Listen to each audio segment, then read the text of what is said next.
वस्त्रोद्योगामधील आधुनिक तंत्रज्ञानाचा वस्त्रोद्योजकांनी स्वीकार करावा असे प्रतिपादन वस्त्रोद्योग सचिव वीरेंद्र सिंग यांनी केले.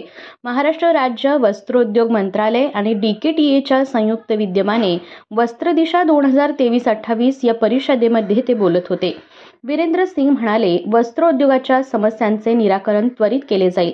त्यांच्या नवनवीन कल्पनांना वाव देण्यासाठी सरकार तत्पर असेल. भविष्यात विजेचा तुटवडा भासणार आहे. यासाठी उद्योजकांनी सौर ऊर्जेकडे वळावे. यासाठी शासनाकडून सर्वतोपरी सहकार्य असेल. आर्थिक, सामाजिक आणि पर्यावरणपूरक शाश्वत विकास घडवून आणण्यासाठी योजनांची अंमलबजावणी करण्याकरिता शासनातर्फे उद्योजकांना आवश्यक मदत केली जाईल. आमदार प्रकाश आवाडे यांनी इचलकरंजीतील वस्त्रोद्योग विकासाचा संक्षिप्त आढावा घेताना नमूद केले, 1904 साली नारायणराव घोरपडे यांनी आधुनिकतेचा विचार करून इचलकरंजीमध्ये वस्त्रोद्योग निर्मितीतील विकासाला चालना दिली.